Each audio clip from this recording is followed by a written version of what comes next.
Well, Coach Bav, defensively in the first half, it seemed like y'all had South Alabama under control, but then the second half just kind of fell apart. What were your overall thoughts about how that game went? Um, I felt like we obviously didn't start very well.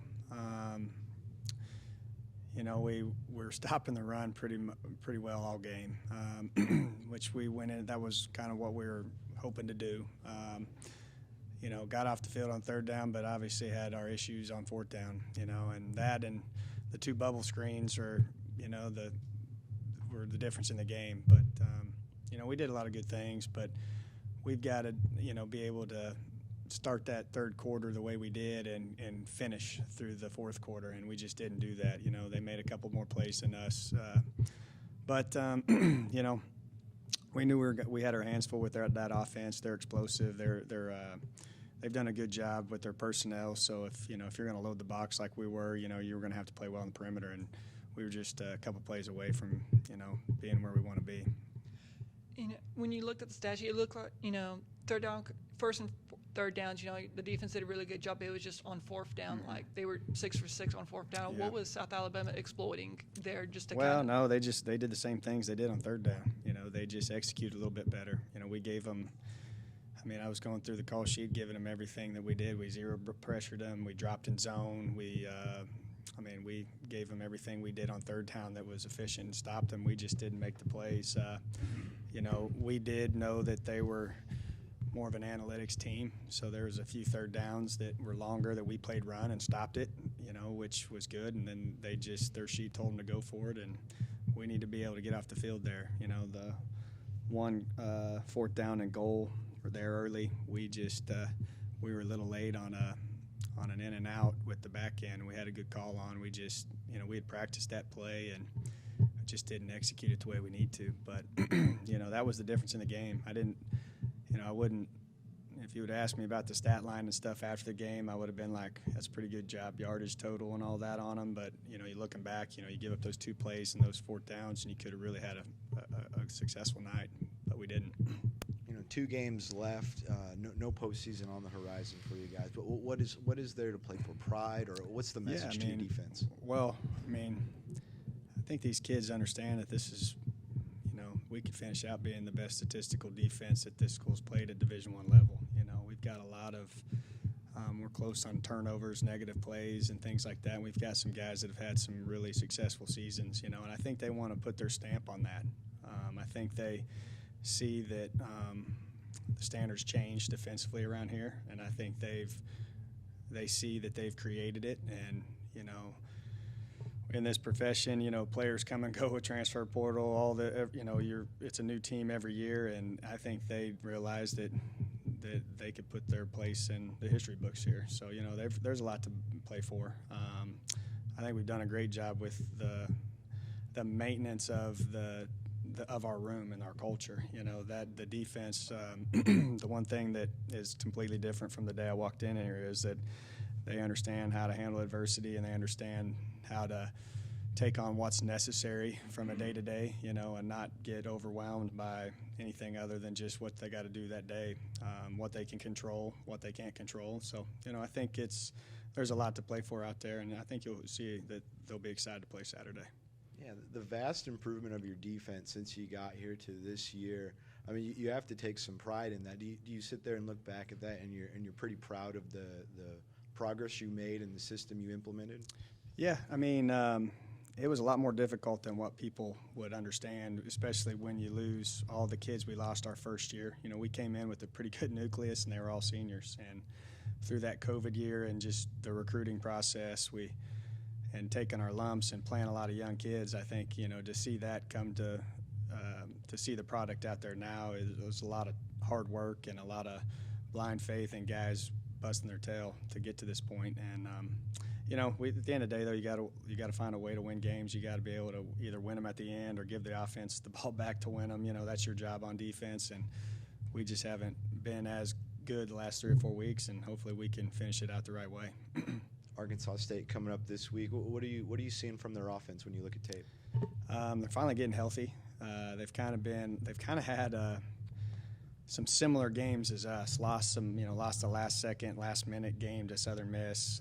Lost a couple early by, less than 3 points score, here and there. Had some quarterback issues. He went down and they struggled a little bit, but now he's back, and they won a tight one, last week, but they're a good football team. They've done a really good job. They rely on the explosive play. They're kind of a different type of philosophy than the teams we've placed here the last 3 or 4 weeks, where you're going to get the ball thrown a lot more to open up the run game, whereas the teams we've faced here lately have been running the ball to open up the pass game. So quarterback's a really good player. He's athletic. Tight end, to me, is one of the better tight ends in our league. Very athletic. He's actually their leading receiver. I'd love to be able to pronounce his name. I know he's from, I think, England, and but we got to see a little bit of him last year. But he's really turned it on. They're young up front and have gotten better each game, so we'll get a good test from them. Coach, we talked to your brother a little bit about Josh Berry and how he had a big game, on Saturday, and also kind of followed it up with, will there be any other Josh Berrys in this game as you evaluate players moving forward? Do you see any of that happening on defense, these final 2 games, working in guys we haven't seen much of? Yeah, no, about 3 or 4 weeks ago, That's one thing we do defensively is we meet, we watch the practices, we grade those, those guys that are kind of in that borderline backup role. And C.J. Williams was a guy that we were, I think it might have been the app week that we were trying to get into a role. And he ended up getting a concussion at practice, and it kind of delayed where he's at. But, we lost Holloway this last week, and it was perfect because he had been repping and we were confident in him for sure. And he went out there and did a really good job. He's a tough kid. He's a guy that, is getting better each week. Very similar to his, JUCO teammate A.J. Edwards, just that every week they're getting better and better and better, and they're going to have a bright future. Up front, Kawan Robinson, he got a handful of snaps on Saturday. We see him getting some more. He's practiced really well, and he's really come on. Big body nose for us. And then Myron Warren, we're hoping to get – he ran around a little bit today. He was kind of penciled in to start getting reps before he had his foot injury. So those guys, I think, are a really good young nucleus for us, and I think you'll see a little bit more of them as we go here the next 2 weeks. Something else that your brother spoke about, these final 2 games and really trying to send off, the senior class, with a good closeout to their careers. And you have several on defense that played a lot of football. I look at Sione Tupou, for example. This is his 7th year of college football. What would winning out, or playing well these final 2 games do for them, and how much do you feel for them that their careers won't quite end the way that everybody had hoped? I'm always going to have a special place for that group.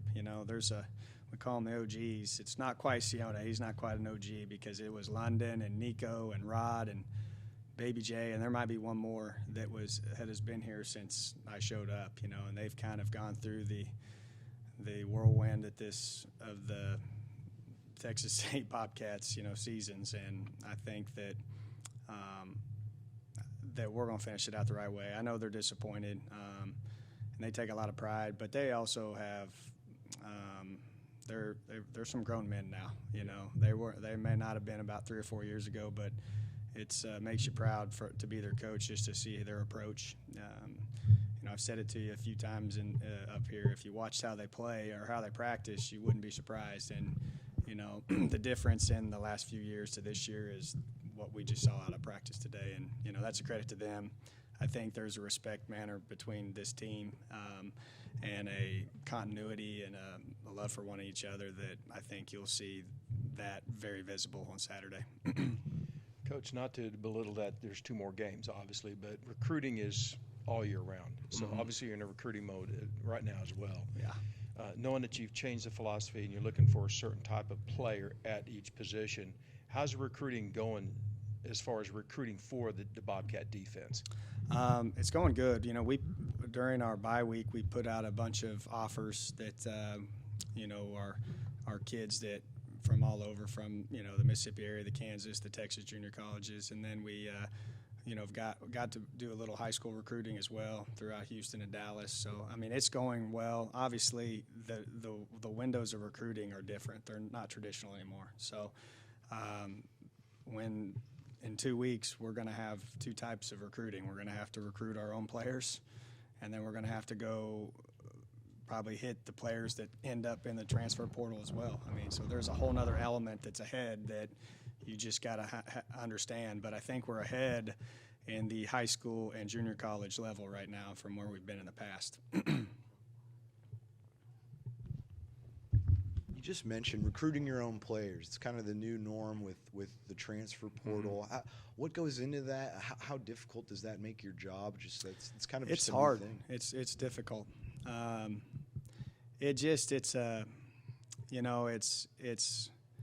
It's one of those things that you until you experience it and you live it day to day, that you understand, what the actual student athletes go through from that standpoint, and how the recruiting from other schools and their approach is. It's different. You have to do retention. To me, is something that has been automatically kind of built into recruiting throughout college football with the old rules, and now with the transfer portal, retention is difficult, and I think that's how you build a team and how you can develop. And I think that it makes it really difficult if you lose guys. You've seen us lose a couple. We've done a really good job of retaining them too, but retention is one of the reasons why have improved on defense. We've had some guys that had opportunities to possibly hit the portal and leave and decide to stay, and I think that's huge. My spring recruiting, and I've talked to a lot of different coordinators in our league and other group of 5 teams.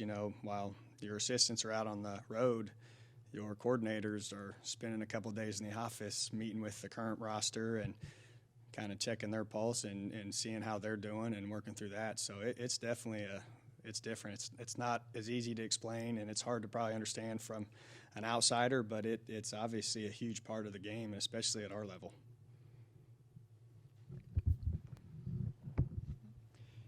How has the recruiting, from your perspective, how has it changed, I guess, pre-2020 to now? Well, I mean, you're getting into the transfer portal era and all that, and then you've got the added year of eligibility.